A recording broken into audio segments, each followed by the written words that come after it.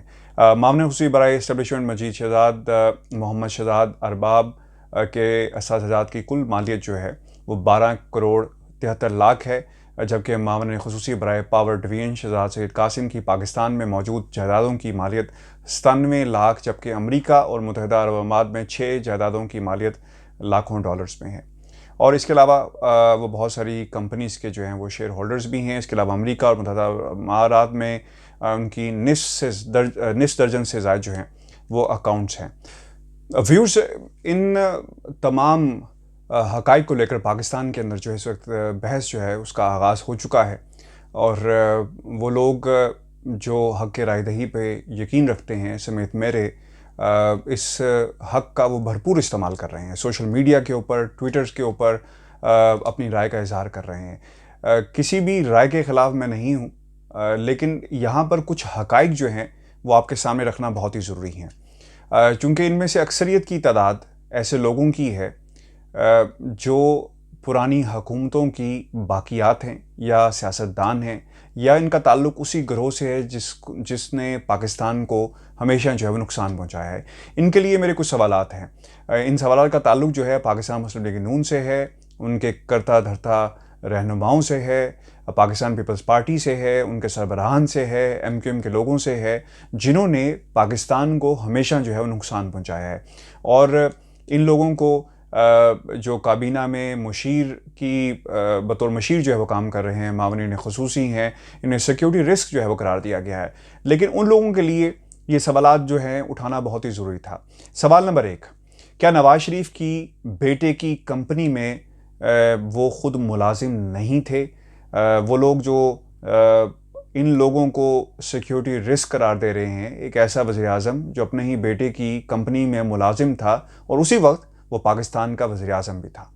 سوال نمبر 2، کیا نواز شریف کے کاروباری تعلقات انڈین جو بزنس ٹائکون ہیں ان کے ساتھ نہیں تھے؟ بالکل تھے۔ سوال نمبر 3، کیا نواز شریف کے دونوں بیٹوں حسن اور حسین نواز کے بیرون ملک کاروبار نہیں ہیں؟ بالکل ہیں، اور ہم نے اس پہ متعدد ویڈیوز بھی آپ کے سامنے جو ہیں وہ پیش کی ہیں۔ سوال نمبر 4، کیا ایون فیلڈ چیخ کر اثاثوں سے زائد جائیدادوں کی روداد نہیں سنا رہا؟ بالکل سنا رہا ہے۔ سوال نمبر 5، کیا نواز شریف کے قطریوں کے ساتھ تعلقات نہیں تھے؟ یہ عجب بات ہے کہ پاکستان کے 3 بار کے وزیر اعظم کے تعلقات جو ہیں امیر ممالک کے کسی غریب شخص کے ساتھ نہیں ہیں، بلکہ وہاں کے حکمرانوں کے ساتھ ہیں، اور یہ تعلقات پاکستان کے لیے نہیں تھے بلکہ ان کے اپنے کاروبار کو چلانے کے لیے تھے۔ سوال نمبر 6، کیا نواز شریف جلاوطنی میں سعودی محلات میں نہیں رہے؟ بالکل، سعودی جو محل تھے ان کے لیے ہمیشہ حاضر رہے۔ سوال نمبر 7، کیا نواز شریف نے دفتر خارجہ کو کشمیر سمیت دیگر کئی معاملوں پر جس کا تعلق انڈیا سے براہ راست تھا خاموش رہنے کے لیے نہیں کہا؟ بالکل کہا ہے۔ سوال نمبر 8، کیا ہمارے پیارے آنکھ کے تارے خواجہ آصف اقامہ رکھنے پر نااہل نہیں ہوئے؟ بالکل ہوئے۔ سوال نمبر 9، کیا نواز شریف فوج اور ISI کے سربراہان کے خلاف زہر نہیں اگلتے رہے؟ مجھے وہ دن یاد ہے ویورز، جب وہ پاکستان جا رہے تھے اور پاکستان کے اندر الیکشن جو ہے وہ ہونے والے تھے، تو انہوں نے ہارلے کلینک کی سیڑھیوں پر کھڑے ہو کر جرنیلز کا نام لیا، اور بہت زیادہ جو ہے وہ زہر اگلا، اور پاکستان کے جو میڈیا ہاؤسز نے وہ تقریر جو تھی، جو میڈیا ٹاک تھی، اسے نہیں چلایا۔ لیکن میں عینی شاہد ہوں، میں نے وہ گفتگو سنی جو نواز شریف نے اس وقت کہی۔ سوال نمبر 10، کیا نواز شریف نے 2019 کے انتخابات میں ISI کو انتخابات میں دھاندلی کرنے کا الزامات نہیں لگائے؟ بالکل لگائے۔ سوال نمبر 11، نواز شریف کی اپنی اپنے دوست مودی سے رائیونڈ میں ہونے والی ملاقات ملک کے لیے تھی یا اپنا کاروبار بچانے اور بڑھانے کے لیے؟ سوال نمبر 12، کیا شہباز شریف زلزلہ زدگان کی امداد کو اپنے ذاتی اکاؤنٹ سے منتقل نہیں کرتے رہے؟ بالکل کرتے رہے ہیں۔ سوال نمبر 13، کیا شہباز شریف آج تک آمدن سے زائد اثاثوں پر پاکستان کے کسی ادارے کو مطمئن کر سکے؟ بالکل نہیں کر سکے۔ سوال نمبر 14، دشمن جس شخص کے بیان کو عالمی عدالتوں میں اچھالتے ہیں کیا وہ سیکیورٹی رسک نہیں ہے؟ بالکل ہے۔ سوال نمبر 15، آپ کو کس نے حق دیا کہ آپ پاکستان سے اٹھ کر جائیں اور پڑوسی ملک میں حملہ کر دیں؟ یہ بیان بمبئی حملوں سے متعلق دیا گیا۔ کیا 3 بار کے وزیر اعظم پاکستان میاں محمد نواز شریف کو کیا یہ حق ہے کہ وہ ایسا بیان دیتے؟ بالکل نہیں۔ سوال نمبر 16، جس پارٹی کے سربراہ کو مسٹر 10% کہا جاتا ہو کیا وہ سیکیورٹی رسک نہیں ہے؟ سوال نمبر 17، جس پارٹی کے سربراہ سر محل جیسی جائیدادوں کے مالک رہے ہوں کیا وہ سیکیورٹی رسک نہیں ہے؟ سوال نمبر 18، وہ پیپلز پارٹی جس کے سربراہ کے 32 بے نامی اکاؤنٹس ہوں تو کیا وہ پاکستان کی معیشت کے لیے سیکیورٹی رسک نہیں ہے؟ سوال نمبر 19، وہ پیپلز پارٹی جس کے سربراہ کی بہن فریال تالپور یعنی پاکستان پیپلز پارٹی کی عدی بھتہ اور قتل کی سنگین جرائم میں ملوث ہو تو کیا وہ پاکستان کے امن کے لیے سیکیورٹی رسک نہیں ہے؟ اور کیا ایک عورت نے پورے سندھ کو یرغمال نہیں بنایا ہوا؟ سوال نمبر 20، کیا عزیر بلوچ کی سرپرستی کرنے والے سیکیورٹی رسک نہیں ہیں؟ سوال نمبر 21، کیا 21 کروڑ عوام کو یرغمال بنا کر رائیونڈ میں دشمنوں سے ملنے والے سیکیورٹی رسک نہیں ہیں؟ بالکل ہیں۔ سوال نمبر 22، پاکستان سے بھاگے ہوئے شہباز شریف کا خاندان کیا پاکستان کے لیے سیکیورٹی رسک نہیں ہے؟ بالکل ہے۔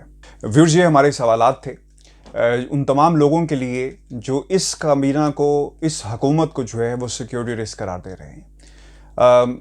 ان تمام لوگوں کو پچھلی حکومتوں کے گریبان میں جھانکنے کی ضرورت ہے کہ پاکستان کی عوام کو کس طرح بے دردی کے ساتھ لوٹا گیا اور بڑی ڈھٹائی کے ساتھ اس حکومت کے خلاف، لوگوں کے خلاف جو ہے وہ ہرزہ سرائی کی جاتی ہے۔ لیکن یہ آرگومنٹ یقیناً کافی نہیں ہے ان تمام بیانات کے بعد جو پاکستان کے وزیر اعظم عمران خان نے ماضی میں دیے۔ وہ کہتے رہے کہ ایسے افراد کو جو ہے وہ حکومت میں نہیں ہونا چاہیے۔ جہاں تک پالیسیز کا تعلق ہے تو پالیسیز جو ہیں ہر شخص کے لیے برابر ہونی چاہیے، چاہے وہ پاکستان مسلم لیگ نون سے ہو، پاکستان پیپلز پارٹی سے ہو، پاکستان تحریک انصاف سے ہو۔ اب ہو یہ رہا ہے کہ پاکستان تحریک انصاف کے پاس آپشنز بہت کم ہیں۔ وہ لوگ جو اس وقت کابینہ کا حصہ ہیں، کچھ لوگ شاید یہ بھی سجیشنز دے رہے تھے کہ مختلف فیلڈز کے اندر ایکسپرٹس کو بٹھا دیا جائے اور جن کی نگرانی جو ہے منسٹرز کریں گے۔ جمہوری نظام کے اندر اس قسم کے ماڈلز جو ہیں وہ زیادہ دیر نہیں چلتے۔